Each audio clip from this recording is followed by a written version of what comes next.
So this morning we're going to talk about a topic which in recent years has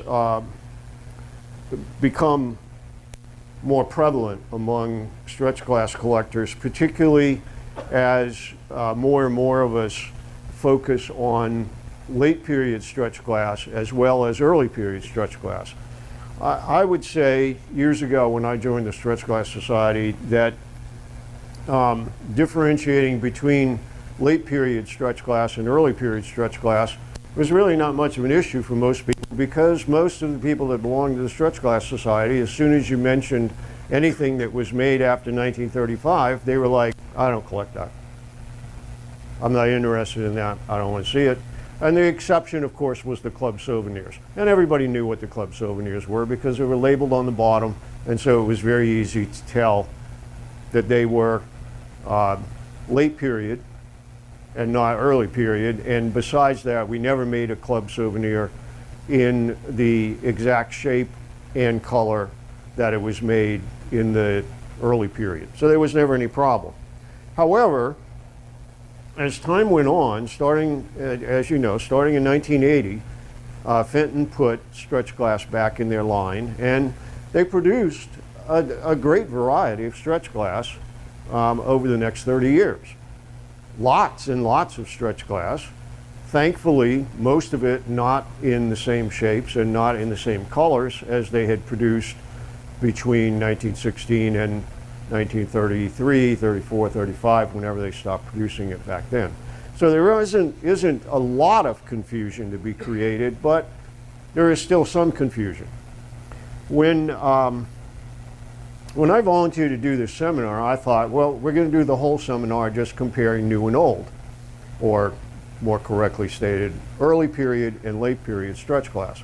And then I realized, as I was doing some research and whatever, it was going to be a very short seminar, because there were like 2 or 3 things that I could show you that were the exact same form, more or less the same color, and that was about as much as I was going to have to talk about. So I decided to expand a little bit and go over some of the confusion that we experienced between similar shaped items from the early period that were made by multiple manufacturers, because it turned out that that happened a fair amount of the time. Of course, in those days, glass companies copied each other. In some cases, I don't think it was so much copying as it was producing what the market wanted to buy, and the shapes turned out to be similar. Let's talk a little bit about how we go about differentiating pieces of stretch glass. So, first of all, we had 9 companies in the early period. We had 1 company in the late period. Okay, so in the late period, Fenton is it. Yes, there's a little bit of iridized glass that looks similar to stretch glass that was made in West Germany. It is not stretch glass. It has polished panel marks on the bottom of it. Let's get that over with to start with. It's art glass, okay? It's very easy to tell. All you have to do is flip the piece over, and there's a polished panel mark on the bottom of it. As soon as you see that, you're not dealing with stretch glass anymore. 99 out of 100 times you're dealing with a West German iridized glass. It was made in cobalt, emerald green, red, amber. Okay, so we've disposed of that. And what? And crystal. Okay, and so now we've disposed of the West German confusion. Okay, those 5 colors, polished panel on the bottom, very limited number of shapes, plates, vases, mostly, that's it, okay? All right, but in the early period, we have plenty of confusion. And so I sort of go in order. When I'm trying to figure something out, this is the order I go in. I'm not sure everybody goes in this order, but this is the order I go in. First, I look at the color, because there are approximately 90 different colors of stretch glass. Okay, if you go by the manufacturer's names and you treat iris ice as being different than Persian pearl, which is different than crystal, okay, if you add all those up, you'll get around 90 something colors of stretch glass. Now, if you condense them down and you say, okay, but crystal is crystal is crystal is crystal, and you'll narrow them down, you're still going to get around 50 or 60 colors, because you've got opaques, you've got the slags, you've got the translucents or the transparents, and you've got subtle differences between the blues and the greens. Topaz is pretty standard. Everybody pretty much made the same topaz. Well, once you get beyond that, you've got lots of varieties within the color families. But the first thing I do is I look at the color, okay? If it's russet, I know Northwood made it, because Northwood is the only person who made russet, okay? Now, if it's olive green, and it sort of looks like russet, because I'm in a tent at a flea market, then I have to look at the shape. I look at the shape, and I say, here's russet, okay? Northwood, russet. Dave picked this up earlier and said, kind of a weak example of russet. I said, yeah, but it serves a purpose. I wanted it to be similar to this color. Okay, so a lot of times russet is deeper than this. Okay. But if I see this, and the light is not too good, and I look at it and I say, ooh, that's russet. And then I pick it up and I look at it and I say, no, that's US glass. Why do I know it's US glass? Because Northwood didn't make anything that looks like this, and this is a US glass pattern, okay? This is a US glass mold. So in 2 shots, I've narrowed it down from 9 companies. I've narrowed it down to exactly the right company. I'm ready to decide, okay, do I want this? Do I already have it in my collection? Does somebody else want it? Am I looking for it for somebody else? Is it a good price? Should I buy it? Should I not buy it? I can move on. It's not always that easy, but it's easier than you think if you get pretty comfortable with the colors and the shapes as best you can. Okay, if I can't figure it out from the color and the shape, now I've got to get into the Shetler method. Okay, now I've got to start measuring the base. I've got to look for a ring at the bottom of the stem. I've got to look at the base and see, whether it has a deep, whether it's hollowed out deeply or whether it's more or less flat. All those sort of intricate details. And obviously those are things that you can't necessarily do under a tent at 6 o'clock in the morning at Brimfield, okay?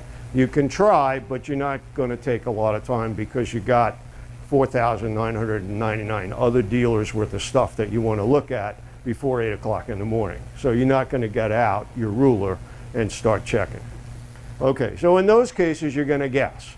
And that's what we do, we guess. And when we get home, we might have what we think we bought, and we might have something else. Hopefully, not too far off.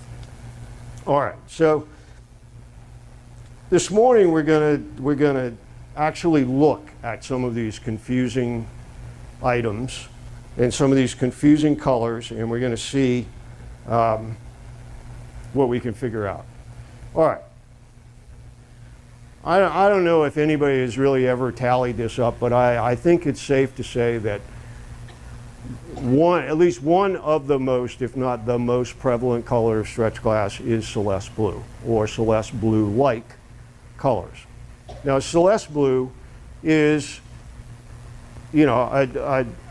a name that Fenton created. I don't know if they actually had a trademark on it, or they actually had a copyright on it, or whatever they would have had on it.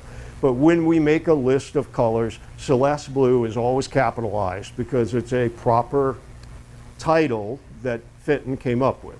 So you can't say Northwood Celeste blue. I mean, you can say it, but you'll be wrong. Okay? People say it all the time. You can say Northwood blue that looks like Celeste, or Northwood Celeste-like blue, but Northwood never made Celeste blue. They made a blue that looked like Celeste blue. All right. The other confusing thing about Celeste blue is that Celeste blue was made both in the early period and it was made in the late period. And as far as I can tell, they must have used pretty much the same formula, the same coloring agents, because it looks, if not identical, very, very, very, very, very close to identical. Example. This is a piece of late period Celeste blue. Okay, this is a sample item that was made by Fenton. It is clearly marked, especially if nobody takes this paper tag off. It says hot metal sample Fenton. Okay, so we know who made this. Here is a early period Fenton Celeste blue candlestick. And we will talk about how we tell this candlestick from other similar candlesticks in a minute, but let's finish the Celeste blue story.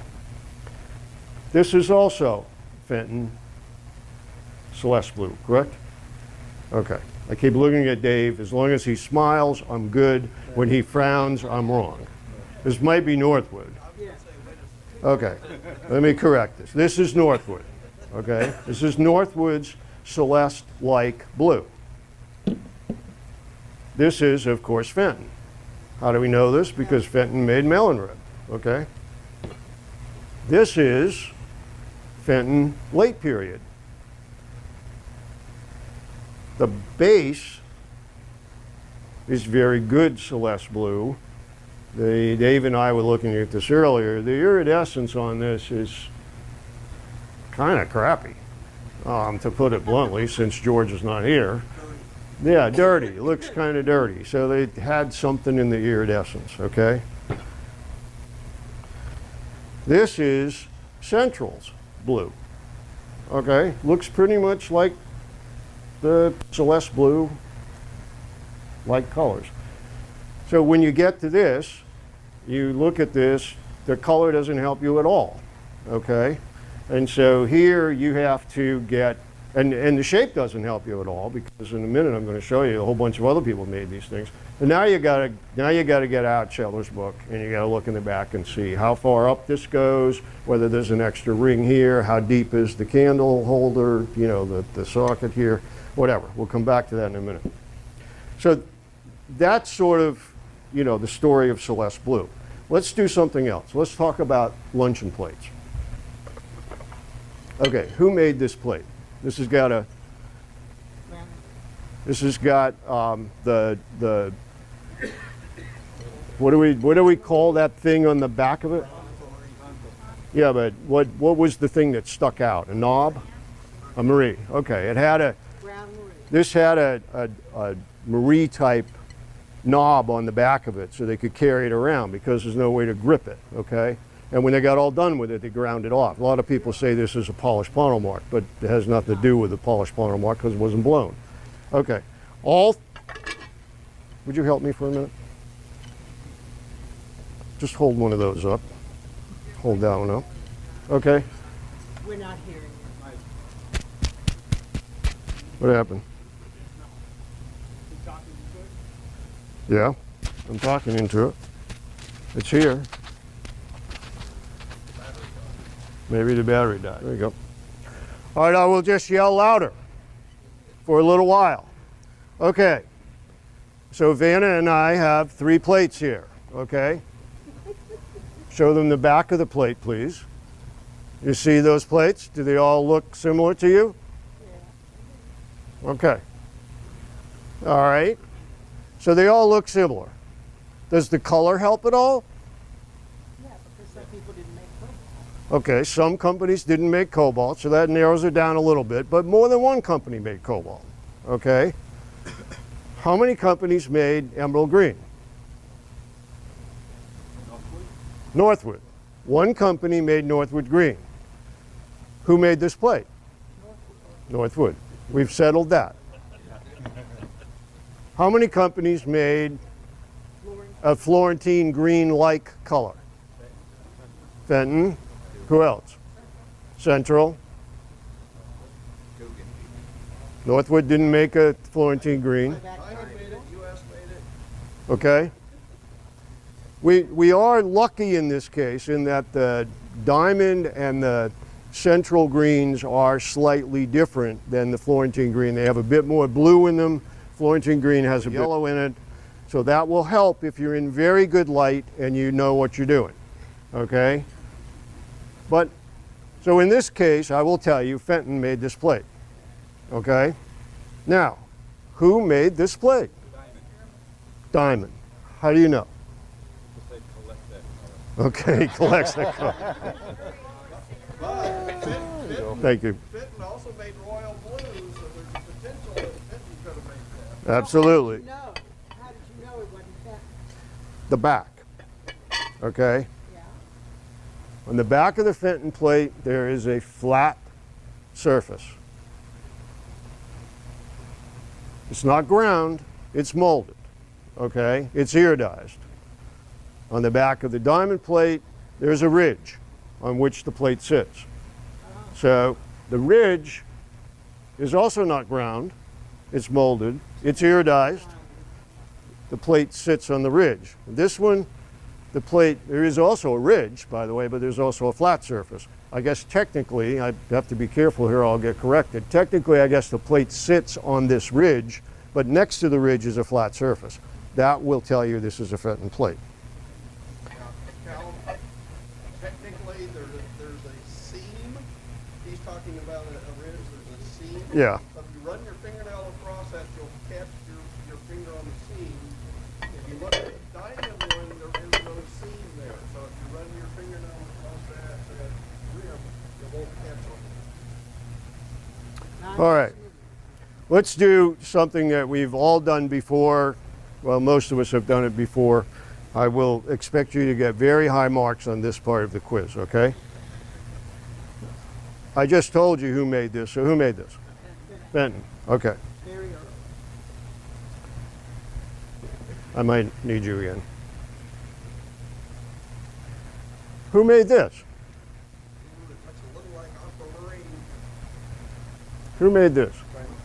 Okay, you hold that. Okay, what's down here? Like a tent. A tent, okay? What's down here? There's a tent.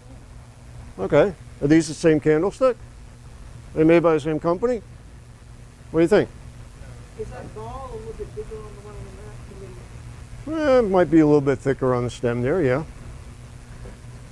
This, as he just said, is made by Vineland. This is the Vineland stick. That's the Coke bottle thing. Okay, this is Coke bottle green. I named that color, by the way. I just want you to know that. I named that color when I was a youngster in stretch glass. I came to a convention. There was a great debate going on about what this color was. I said, it's easy. This is Coke bottle green. It's stuck, okay? I don't think it's in your book. Okay, this is Coke bottle green. We don't, this is one of those colors, we don't actually know what color this is. It doesn't really appear in a color list in the Vineland, any Vineland literature that we have. We've never found a piece with a sticker on the bottom of it. So we don't know what color it is. It could just be a bad batch of something else, because Vineland did a lot of bad batches of a lot of glass, okay? But the way you tell the difference is, this is made in a 3-part mold. I don't know if you can see this. We can pass these around. This is made in a 2-part mold. So when you look at this, you've got one mold line that goes across. Here you've got 3-part mold. You can see the 3 parts on the top. Now, Northwood decided to get in this party. Northwood made it easy for us. They put a donut at the bottom. Now you're all saying, how the hell am I supposed to remember all this when I'm out in the middle of a flea market? I'll tell you how I remember it, okay? I do word association. Northwood has a lot of O's in it. This, to me, is a donut. A donut is like an O, therefore this is Northwood. That's how I do it, okay? It's a donut. This is a tent. That makes it easy. Oreo cookie. It could be an Oreo cookie. That starts with O also. That would work. All right, let's do another easy one.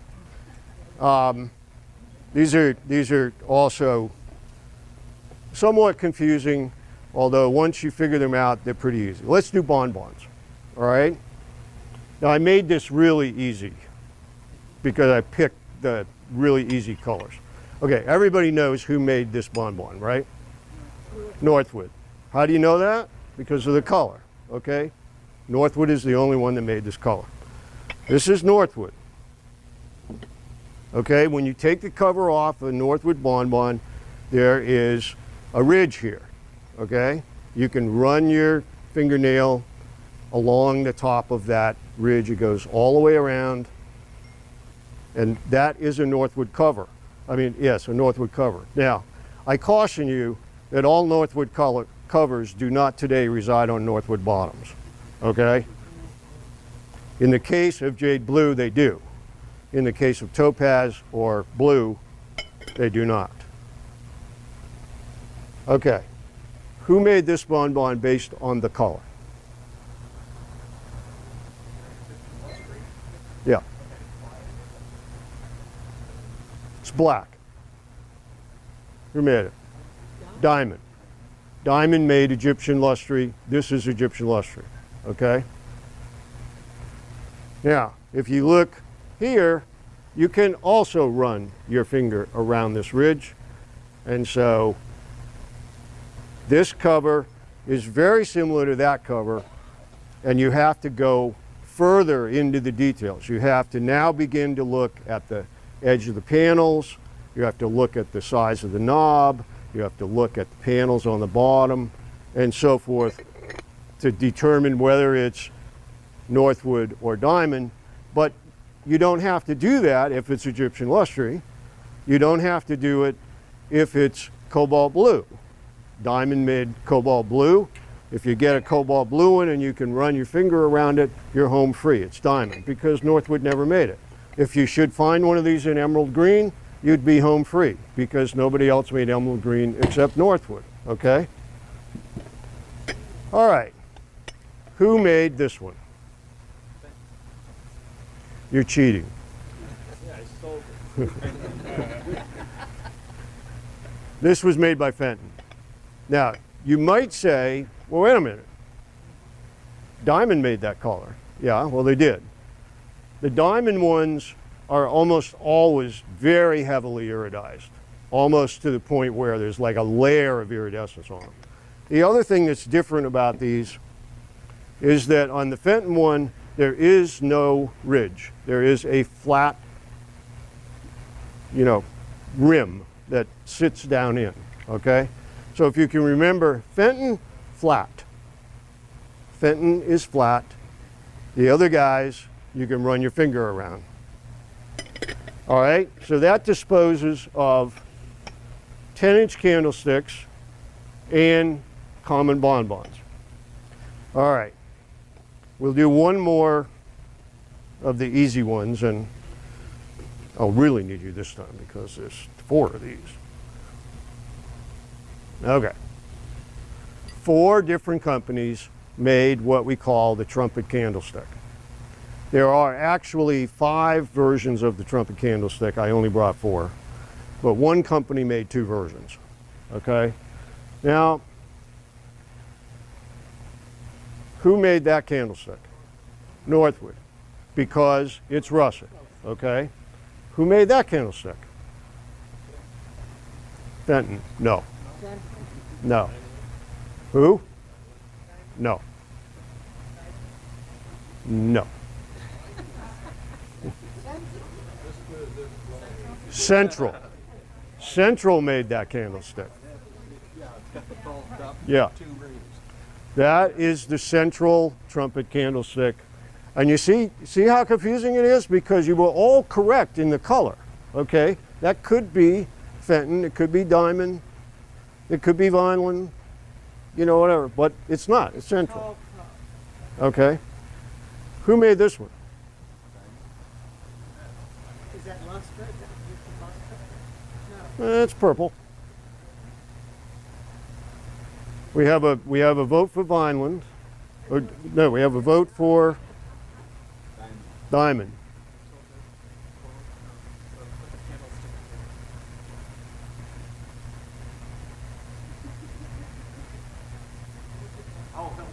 Okay. Vineland. 1, 2, 3 rings under there. Vineland. 2 rings. 2 rings. Vineland made this. This is Vineland's heavy version of the trumpet stick. They also made a less heavy one. I wouldn't call it a light one, but a less thick one. This is clunky and thick. You know, when you think of clunky, you think of Vineland, okay? At least I do, okay? This is Vineland. Who made this? Who made this? It's a tall cup. Fenton is wrong. It's a tall cup. Who made this? Tall cup. It's a tall cup.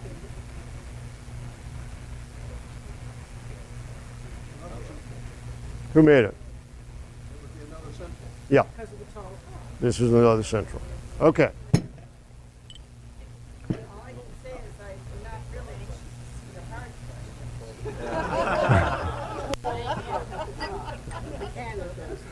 question. Okay. I want to dispose of another question that comes up on a regular basis, and I know that the Eichels are particularly interested in this. Here is the old, here is the new. Okay, early period, late period.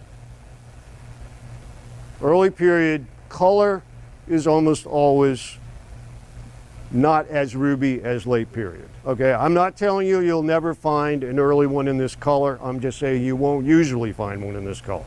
They're almost always more like this. Okay, this was Bill Krall's. This is the red dolphin comport that was photographed by Bill Heacock when he wrote the first Fenton glass book. So this is what you see in the books. Now the other way you can tell. Cal, we had a question last night. Hold that up and hold this up. Yeah. Somebody said, is this that odd ruby? And if you see them side by side, you'll see this is definitely much more orange. than that. Yeah, this Yeah. is a true tangerine, not an off ruby. Although I will tell you that a number of years ago when we had the dolphin display and George Fenton came over, and everybody was gaga about this because, you know, there aren't very many of these old ruby, these old red comports. George looked at this and he said, I'm not sure that wasn't supposed to be a tangerine comport. And we were all like, no, we don't want to hear that. Because tangerine comports sell for like $65 and this sells for like $965. Okay. The other thing, of course, is the base. That the base is thicker on the old, thinner on the late period. Okay, and the late period is heavier. The early period is lighter. All right. So the reason I bring this up, by the way, is because, and the reason I referred to Eichels is many of these late periods are not marked. And that makes them very, very confusing. They are not marked. It's not just the one that you guys found that wasn't marked. We've seen at this point now that you brought it to our attention and we've been looking, we've seen dozens of them that are not marked. So they apparently let a bunch of them get out without marking them, okay? And they do create a lot of confusion in the marketplace. Okay. 2 ribbed back plates. Okay, I made this one easy for you. Who made this? Northwood. Who made this? Fenton. Okay. Relatively the same. I don't know, there is some minute difference between them, right? Where the seam runs, if you turn them over and look at the seams, one seam goes to the right of the ray and the other one, the seam goes to the left of the ray. Right. And which one is it? Okay, here's another one of my word association tricks. Northwood has an R in it. If it runs on the right, it's a Northwood. If it runs on the left, it's Fenton. Okay? Left has an E in it, Fenton has an E in it. Okay? So on the right is Northwood, on the left is Fenton. This is very easy because we got 2 different colors. But when you get these in Celeste blue and you get them in topaz, you got to figure out where the seam is. Okay. Let's talk about crystal. since we talked a little bit about that last night, let's talk about crystal. So a lot of people made crystal.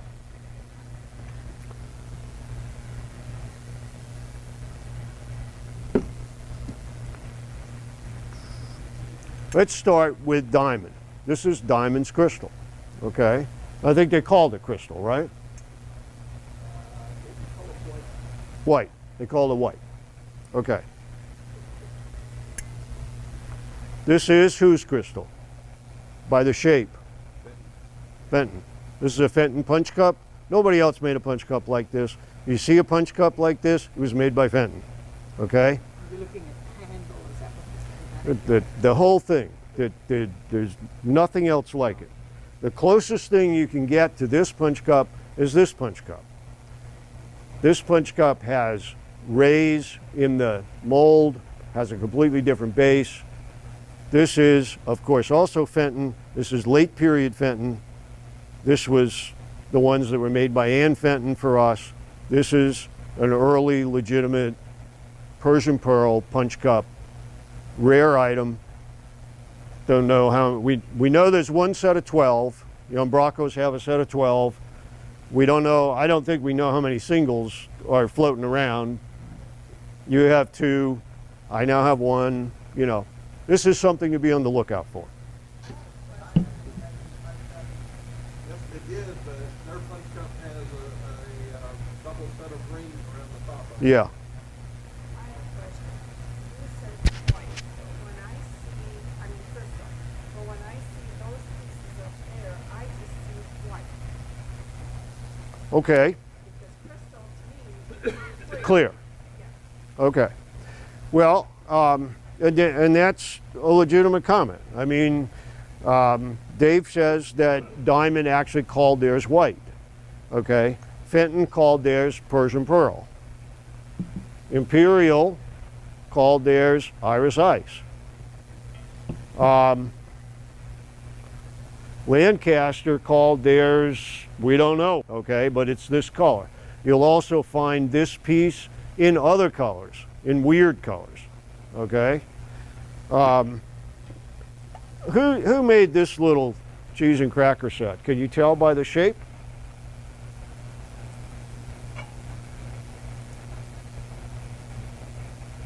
Lancaster, okay? These Lancaster cheese plates, I mean cracker plates, they don't hold very many crackers, but they're sort of all over the place. We find them, you know, sort of randomly. They almost never have the cheese server in the middle, but if you get a cheese server, and the cheese servers, by the way, are also sort of all around, and you find them randomly, but you don't find them with the cracker plates, okay? But when you get them, if you put them together, they fit perfectly. There is actually an indent in there, and that will stay there. It will not come out. I mean, it will come out if you throw it at somebody, but it won't come out ordinarily. So that's Lancaster. Now, if this had painted blue flowers on it, you'd be all set, right? Because then you'd know it's Lancaster. But without the painted blue flowers, that could be Imperial, could be Fenton, could be whatever, but it's not. It's Lancaster. The Lancaster plate is smaller. Okay? U.S. glass. U.S. glass made crystal. This one is easy because you can tell by the pattern in it. You can tell by the mold. It's U.S. glass. And finally, Northwood. Northwood made crystal. Okay? Now this has a little bit of a weird tint to it, but it's definitely a Northwood piece. You can tell this is made from the same mold that the base of the guest set is made from. This just happens to have a fancier top on it. All right, so that's crystal. I can help you understand who made it, and I can help you understand it from the shapes. I cannot give you any hints as to how you're going to figure this out on your own because it's pretty much the same color. And like Maxine says, some people are going to call it white. The carnival people definitely are going to call it white. We're going to call it, hopefully by the correct name in terms of the stretch period, which is the, you know, Persian pearl, iris ice, that kind of stuff. Okay, let's talk about some sort of lookalikes. Okay, Here's two twin dolphin candlesticks, candle holders. Huh. Okay. These are both made by Fenton.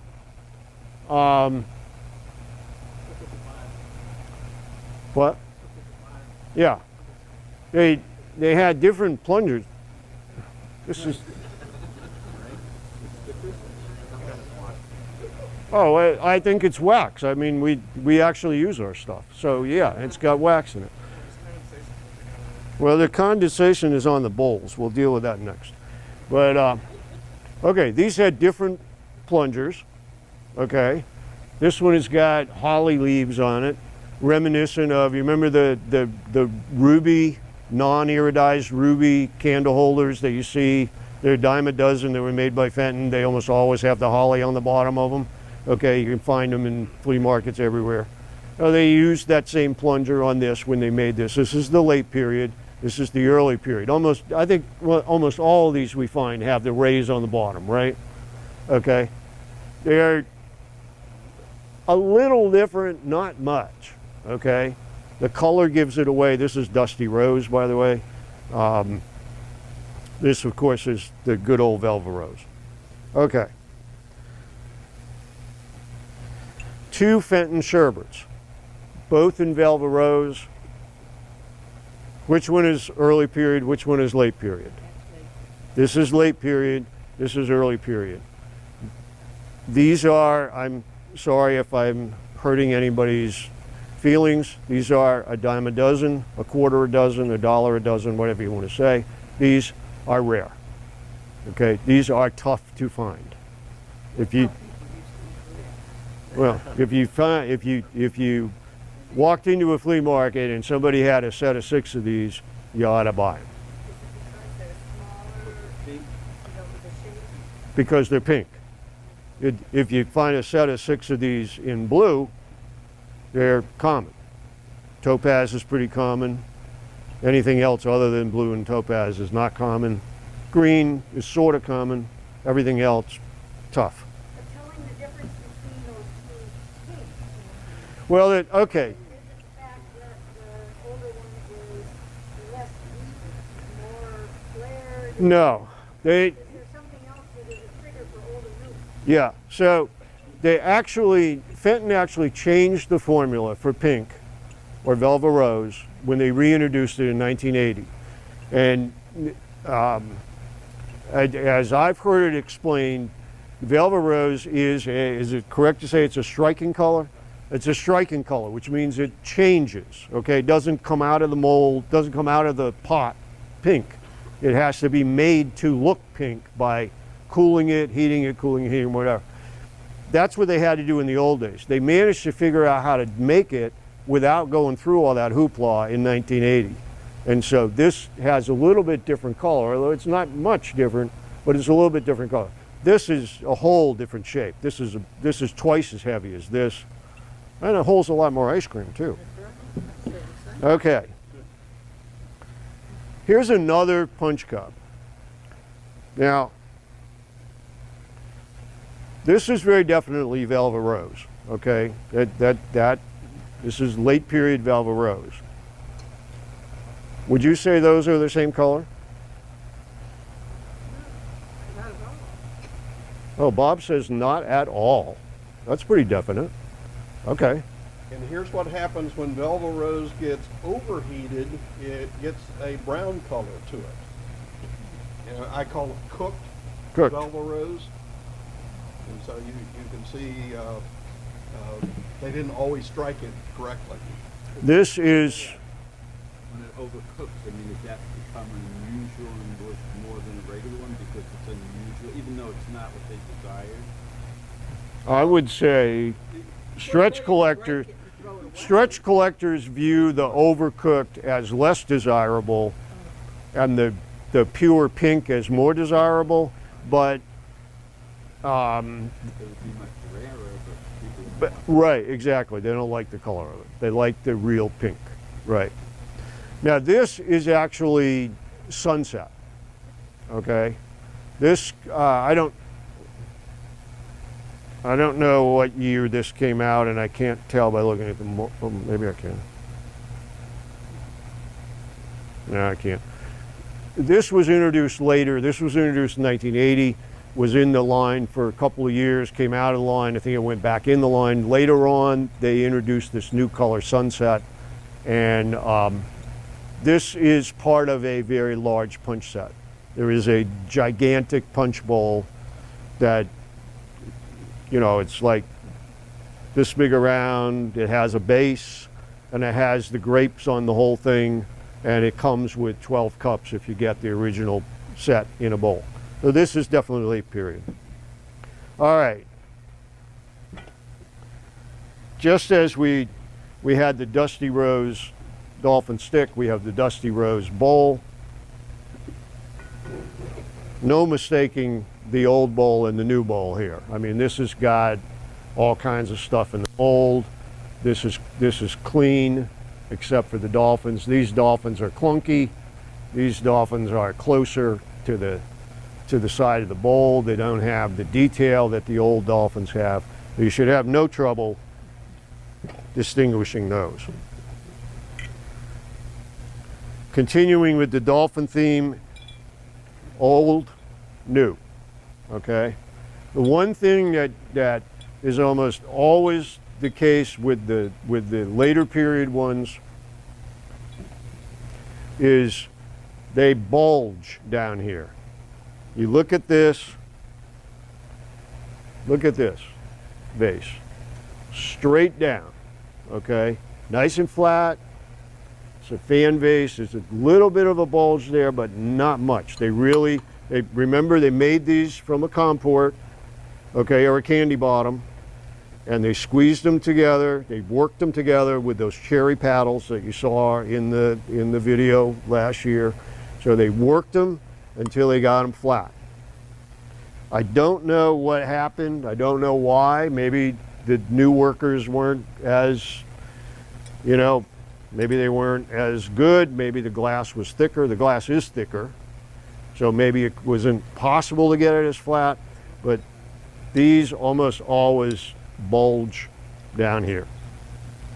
Like, again, thinner bottom, thicker bottom, seam around the bottom, no seam around the bottom. And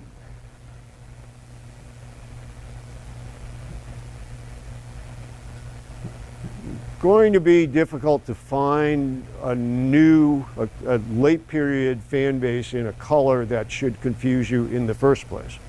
The only one that would confuse you, I guess, would be the Velvet Rose. They did make a Velvet Rose double dolphin fan vase. Also keep in mind, old fan vases are made in two sizes. This is the larger size. The smaller size has a smaller base by about a quarter of an inch, I think. And the whole thing is a little smaller. You put them next to each other, they're noticeably smaller. I think they only made larger ones in the late period. Okay. Diamond optic plunger. We know who made this, right? Fenton. It's Tangerine, has a diamond optic plunger in it. This is the largest of the three size vases that they made. They made all three sizes with the diamond optic plunger. They evidently kept the diamond optic plunger around. Here is a late period diamond optic plunger, same diamond optic plunger. This vase, significantly heavier than this vase. Which is the heavier of the two? The new one. New one is heavier. I don't know, have we ever seen one of these crimped like this? No. So, Any of the diamond optic old ones are really tough to get. yeah, and To me, the one thing that's real different is when you hold those up many face to face, the thickness is in the amount of glass at the bottom of that. yeah, You'll see the new one has a much thicker layer of glass. yeah. So you can come up and look at these afterwards. Here again, later period, early period. Early period Tangerine. They didn't make Tangerine in the late period. This is emerald green from the late period. I think this was actually a NFGS souvenir piece that Fenton made for them. Similar, but very different. More space at the bottom here under the ball. This ball sits right flat on the base. Thinner stem. This has rays in it. This is optic rays. This one has optic rays, but it's not as visible. Again, heavy, light. So, you know, when you're out there, the weight of the glass should give you a pretty good clue. All right, we're going to jump back to color for a minute. And we're going to talk about some common colors, and then we're going to wrap it up. So, who made this? Who? Fenton. Fenton. This is Fenton's Aquamarine Sheffield. Okay, you'll find this vase in at least 3 different finishes, shapes, maybe more than that. It's a beautiful vase. Okay, who made this?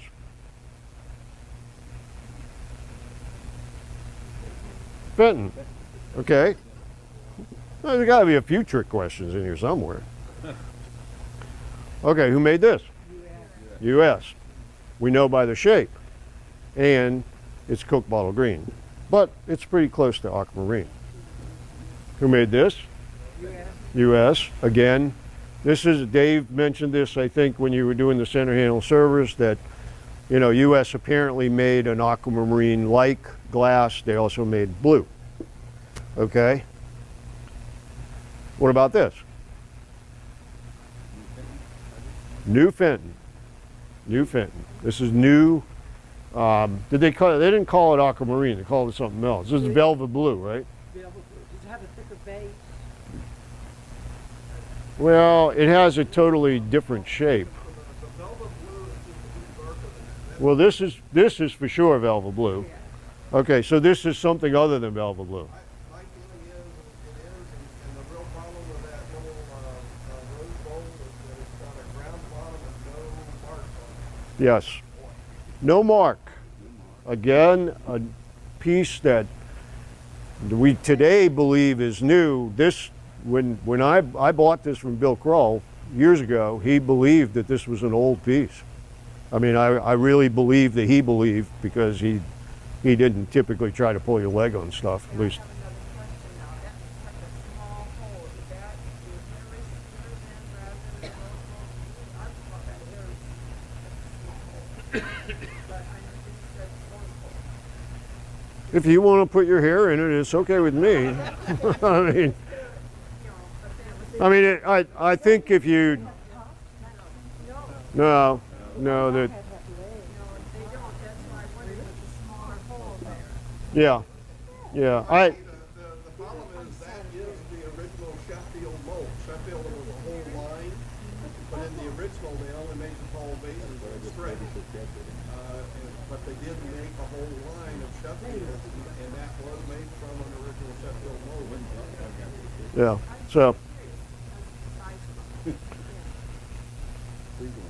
Okay. One thing to tell about that color is they made, very end of the French period, they made a mermaid blue, which is very, some people call it Sheffield blue. It's a very gray blue, and it's exactly like that color.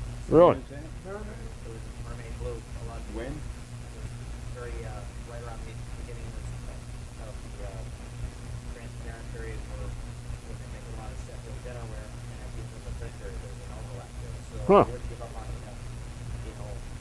All right, maybe Carl knew what he was talking about. He usually did. I mean, he usually did, but you know, then we look at this, and I've had several people say, no, it's got to be new, but maybe that's why it doesn't have marks on it. I'd love it to be old. That aren't here yet. Yeah. And they're from, they're not marked either, so. Thank you. Okay, we had several companies that made cobalt. We've already looked at a couple of them. Remember, this is Diamond. This is Fenton.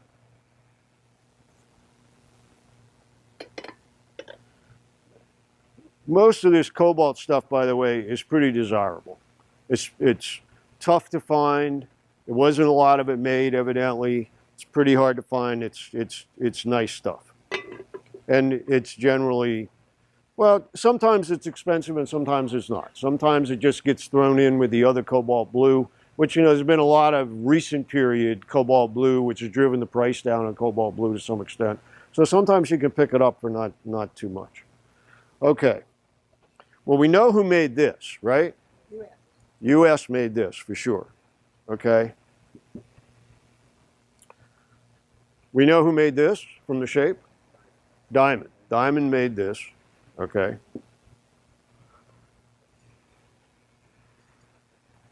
Dave and I talked about this. I'll probably get this wrong. Central, right? So Central made a very nice cobalt blue. We do find it. They made candlesticks to go with it. They made trumpet candlesticks like the ones we looked at earlier in cobalt blue.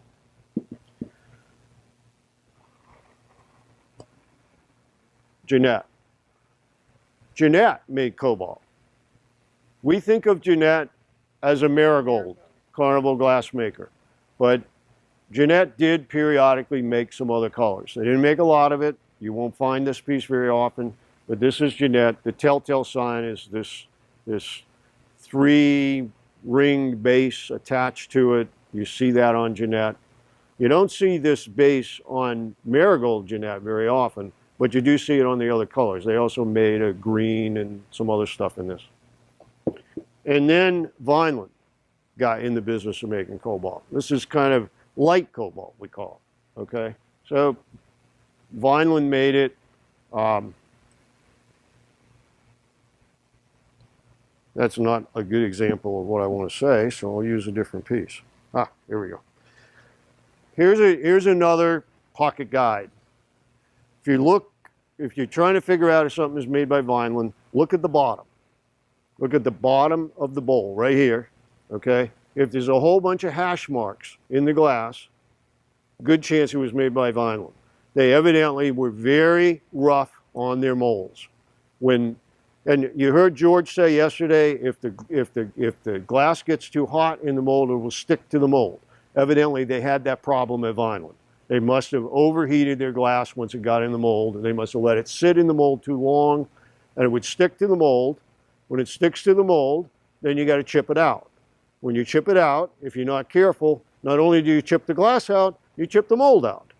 And you will find on many, many, many pieces of Vineland, particularly the bowls, you will find hash marks in the bottom. And that's a dead giveaway.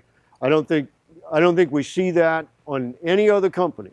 We see it all the time on Vineland.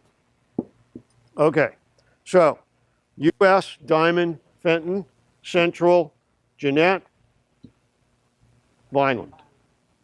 That's a lot of people making cobalt, considering that most of us have a very limited number of cobalt pieces in our collection because we can't find them anywhere, okay? All right. One last color. Well, two last colors. Amber.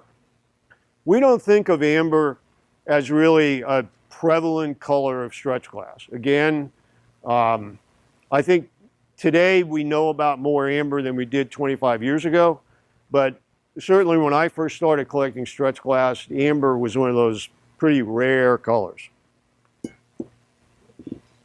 This is Fenton's amber, okay? A little bit lighter.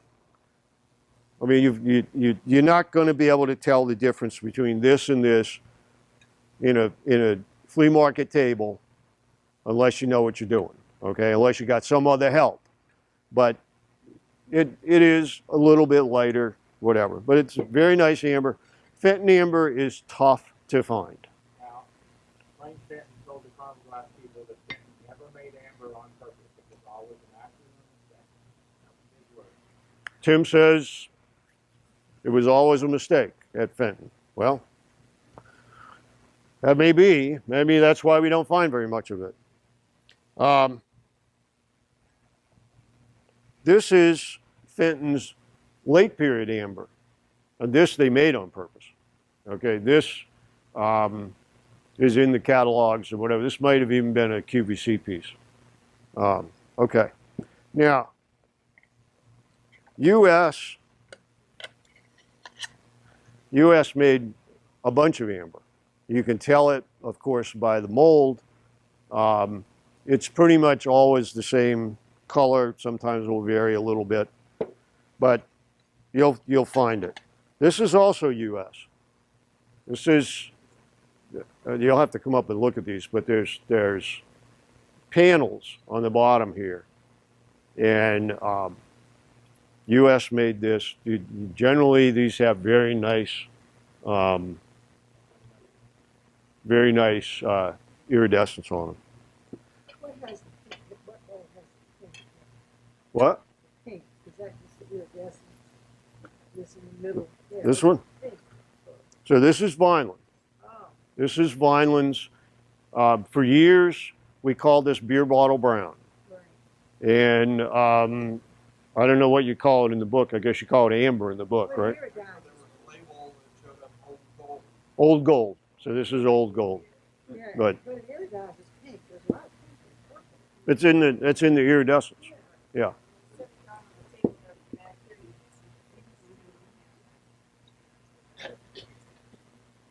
This is Vineland also, right? Yeah. This is Vineland. Another characteristic of Vineland that you will see from time to time is Vineland didn't evidently take a lot of time stirring their glass, mixing their glass. You can see this has got all kinds of swirls in it and whatever. They sort of got it mixed enough, and they put it in the mold. This is Vineland pink, okay? This is Vineland pink. This is as good as it gets at Vineland when you want pink glass. And you know, Dave and I were looking at this earlier, and he pointed out, look, you know, this has got swirls in it too. They didn't mix it very well. They also had a problem with their candlesticks sometimes being lopsided a little bit. Evidently, that wasn't a problem. They just sold them because they show up in the marketplace, whatever. Okay, who did we decide this was? U.S. Okay. So here's another piece of U.S. old gold or U.S. amber or whatever. The only way you'd be able to tell that would be by figuring out the foot, looking at the shape of it. That one is most of the pieces you've seen that look like that have the rays in them. Yeah, That one they use the non-ray plungers as the base. yeah. Here's a color confusion that's been created between the early period and the late period. This is, of course, imperial green ice, teal to many people. This is Fenton Stiegel green from the late period. This is Fenton emerald green from the late period, as is that vase over there. But sometimes this has a little bit of a look like these, especially when they're not sitting next to each other. These two colors, I think, are relatively close to each other. I mean, yeah, I mean, they certainly work with each other, and you know, if it weren't for the fact that the shapes are different or whatever, you might mistake one for the other. I brought just one piece of, this is early period wisteria from Fenton. This is late period, and who knows what. They changed the name of purple in the late period at least 2 or 3 times. Sometimes it was aubergine, other times there was a lighter purple that was violet. What did they call the center-handled servers when they made them for us, the Dolphin? Did they call them wisteria? Yeah, okay, they called them wisteria. So, anyways. All right. I hope this helps you to distinguish between like items, between like colors, helps you identify stuff. Because as we all know, sometimes the difference between who made it, whether it was made early period, late period, certainly affects the value.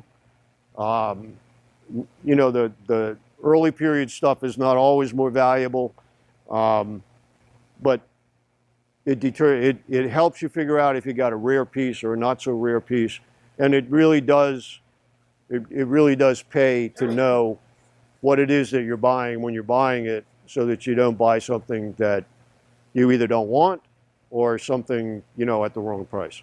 Any questions? All right, thank you very much. We'll have, thank you.